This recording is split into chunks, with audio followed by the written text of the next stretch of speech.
Tedrah Robertson, and this is your Legend 10. The House Public Education Committee heard testimony last Tuesday on CSHB 1759, Chairman Aycock's school finance reform bill. According to Chairman Aycock, CSHB 1759 reforms and modernizes the state's system of paying for public education.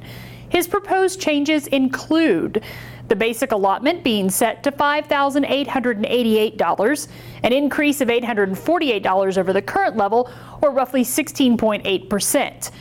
It also includes the Cost of Education Index, or the CEI, being eliminated in fiscal year 16. The mid-size district adjustment is phased out over 16 years, dropping 25% in fiscal year 16 and then 5% every year thereafter. The current small district adjustment, or SDA, is replaced by a new SDA in which it opts for a frozen dollar amount as opposed to being driven by the basic allotment. The following allotments are also repealed and the savings are sent towards the basic allotment: the transportation allotment, the high school allotment, and the staff allotment.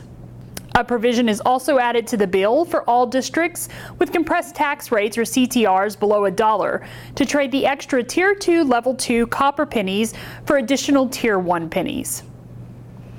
Thankfully, Chairman Aycock has said he is open to taking suggestions for improving the bill, which enabled the Equity Center to put aside being for or against it.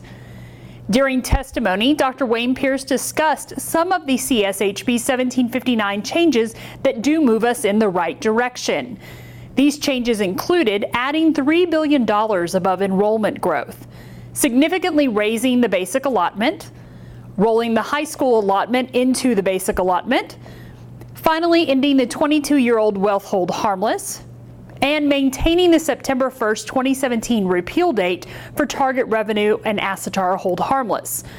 It also addresses the decade-old problem of multiple compressed tax rates.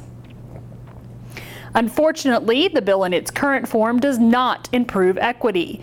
It fails to include provisions that are essential to closing the funding gap, such as increasing the guaranteed level equalized wealth level for Tier 2 copper 2 pennies, increasing the 16-year-old guaranteed level for facilities, using current year values to determine tax effort, which would save billions of dollars. CSHB 1759 moves away from equity and efficiency by creating a new hold harmless without a clear in-game provision that establishes a dollar amount to which a district is entitled, a definitive phase-out schedule, and an end date. It also uses a cobbled up and misguided version of the coefficient of variation as a measure of equity. As Dr. Pierce explained, the actual coefficient of variation is about 2.5 times larger than the one presented by the Legislative Budget Board. Statistical manipulations reflect an implicit acknowledgement that the bill is not sufficiently equitable. The summary report clearly shows that districts with wealth levels below $100,000 average only gain $119 per WADA by 2017, while districts with the highest wealth level average $336, or nearly 3 times as much. A simple calculation shows that the average classroom disadvantage of the lowest funded districts, taxing at $1.17, and it clearly reveals the reality of these inequities. The Equity Center recommended 4 pivotal recommendations for the chairman and the committee to consider as we work toward a system that is efficient, fair, and adequate for all Texas children.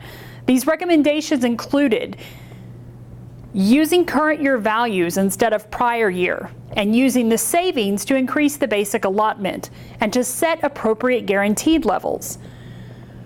Defining an end game in statute for all of the hold harmless provisions. Increasing the copper penny yield to the basic allotment level, and increasing the EDA and IFA yields to reflect increased cost in construction.